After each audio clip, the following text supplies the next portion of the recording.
आपके बच्चे सक्सेसफुल बन गए तो आपका परिवार आगे बढ़ जाएगा। आप पाखंड के अंदर में करोड़ों रुपए खर्च कर दो, मट्टी भोज के ऊपर में आप पूरे ठहरे कर दो, आप बहुत बड़े मतलब 5 गांव को जिमा दो, आप गरीब हो गए, आपके ऊपर में कर्जा चढ़ गया, आपकी जमीन बिक जाएगी, आपको कोई पंचायती के अंदर में सेंटर में बुलाने वाला नहीं है और आपको ये खरी खोटी कराने वाला कोई आदमी भी नहीं है जो आपको ये कह सके कि ये फालतू के खर्चे मत करो और इसका पैसा बचा करके अपने बच्चों की शिक्षा के अंदर में लगाओ। हम जब बच्चों की शिक्षा की बात करते हैं तो हमारे पास पैसा नहीं होता है,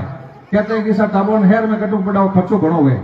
और उसी परिवार के अंदर में किसी की मौत हो जाती है तो 5 लाख रुपए 7 लाख रुपए आप खर्चा कर देते हो, फिर वो पैसा कहां से आता है आपके पास में? उन 5-7 लाख रुपए से तो आपने बच्चे को कंपटीशन करवा करके आप पता नहीं कहां पर पहुंचा दोगे। इसी प्रकार आज कंपटीशन का जमाना है, आज जमाना ज्ञान युग है। इस ज्ञान युग के अंदर में जो ज्ञान प्राप्त कर लेगा वो शक्तिशाली आदमी बन जाएगा। एक हमारे जो संविधान निर्माता थे डॉक्टर भीमराव अंबेडकर ने कहा था शिक्षा शेरनी का दूध है, जो पिएगा वो शेर बन जाएगा। आज के जमाने के अंदर में जिस परिवार ने शिक्षा रूपी दूध पी लिया है उस परिवार के अंदर में शेर निकलने शुरू हो जाएंगे। यदि आप असली अपने परिवारों से शेर निकालना चाहते हो तो आपके परिवारों को शिक्षा रूपी दूध पिलाना पड़ेगा। यदि आप शिक्षा रूपी दूध नहीं पिला सकते हो, अपने परिवार को अमल का दूध पिला रहे हो, तो आपके परिवारों से अमलदार निकलेंगे, शिक्षा शेर नहीं निकलेंगे। आप अपने परिवारों को यदि दूसरे प्रकार के पाखंड के अंदर में मिला रहे हो तो आपको पाखंडी पैदा होंगे परिवार के अंदर में, आप कहीं वैज्ञानिक पैदा होने की मत सोच लेना।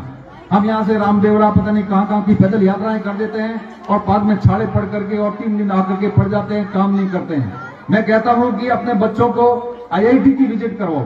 अपने बच्चों को Indian institute of medical sciences के अंदर में विजिट कराओ, अपने बच्चों को इंडियन इंस्टीट्यूट ऑफ साइंसेज के अंदर में विजिट कराओ, बच्चों को बेंगलोर भेजो एजुकेशन टूर के ऊपर में, तो दुनिया देखेंगे, उनको पता लग जाएगा कि साइंस के कैसे कैसे इंस्टीट्यूशन है, एग्रीकल्चर विश्वविद्यालय क्या होता है, IIT क्या होती है, एम्स क्या होता है, इंडियन इंस्टीट्यूट ऑफ साइंस क्या होता है, Indian institute of statistical sciences क्या क्या होता है, भाभा एटॉमिक रिसर्च क्या है, इसरो क्या है। हमारे बच्चों को ऐसे ऐसे इंस्टीट्यूशन में भेज करके उन बच्चों को दिखाओगे तब पता लगेगा कि अच्छा गांव के लोग यहां भी पहुंच सकते हैं, कंपटीशन करके मैं यहां भी पहुंच सकता हूं एक दिन, तो फिर बच्चों के मन के अंदर में प्रेरणा आएगी। जब बच्चों को पता ही नहीं है कि कहां जाना है तो बच्चे कैसे जाएंगे? हम बच्चों के लिए उस प्रकार का पैसा खर्चा नहीं करते हैं, उनको कहीं टूर के नहीं भेजते हैं, इसके साइंस के वालों के चक्कर में उसके संपर्क में नहीं लाते हैं, तो हमारे बच्चे तो फिर यहीं रहेंगे, अमल खाएंगे और वो चाय पियेंगे, बीड़ियां पियेंगे, हुक्का पियेंगे और वो पाखंडी बन जाएंगे।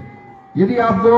आज का जमाना के अंदर में जो आदमी संभला नहीं है, जो आदमी ये नहीं सोचा है कि शिक्षा में कहीं करना ऐसा पढ़ाई तो कहीं कौन, मैं तो भाटा नौकरने बाड़ेर में मेल देवा साथ में खणो घनी है, साथ में तो केरू में खणो माते मेल देवा, तो फिर भाई फिर तो ठीक है, फिर यहाँ आने की आपको आवश्यकता नहीं है, फिर यहाँ बच्चों को भेज करने की आप फिर तो आप खानों के अंदर में भेजो, 5वीं पढ़ा दो और खानों के अंदर में भेज दो, यहाँ बिठाने की आवश्यकता नहीं है।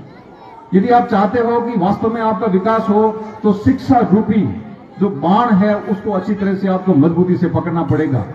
यदि आप शिक्षा रूपी बाण को ठीक से पकड़ करके उसको आत्मसात कर लेते हो कि मुझे अपने परिवार की शिक्षा के लिए सब कुछ जो भी करना पड़े करूं, उसके लिए मुझे कहीं भी कंप्रोमाइज नहीं करूंगा, बाकी खर्चों को मैं कंप्रोमाइज कर दूंगा, बाकी खर्चों की तरफ मैं ध्यान नहीं दूंगा, वो खर्चे 0 हो जाएंगे, कोई बात नहीं। रोटी यदि आधी खा रहे हैं तो आधी से काम चल जाएगा, उसमें से थोड़ा कम कर दो। धोतियों फाटड़ो है तो फाटड़ दो, कोई बात नहीं, उसे कोई फर्क नहीं पड़ता है। यदि फाटे धोती का आधी रोटी खाने वाला आदमी भी अपना पैसा बचा करके अपने बच्चे को कलेक्टर बना देता है तो उसके बाप को कल स्टेज के ऊपर में बुला करके 100 आदमी साफा पहनाने के लिए तैयार हो जाएंगे कि तो कलेक्टर साहब रो बेटो ऐसा, बिल्कुल एकदम उसमें आपको आप आधार देंगे। तो ये जो आपको जो सोचने की जरूरत है, बच्चों को भी चाहिए कि वो अच्छी संगत के अंदर में रहें। गांव के अंदर में मैं भी यहाँ पढ़ता था, जिन जिन बच्चों की अच्छी संगत थी वो बाहर चले गए पढ़ने के लिए, उनका जीवन अच्छा हो गया, उनको आप प्रेरणा स्रोत के तौर पे मानते हो। आप जिन बच्चों की संगत अच्छी नहीं थी, जो गुरुजनों का कहना नहीं मानते थे, उनके अंदर में पोलाइटनेस नहीं थी, विनम्रता नहीं थी, वो बच्चे कहीं भी नहीं पहुंच पाए। बच्चों को समझ में आने की आवश्यकता है कि विद्या ददाति विनयम,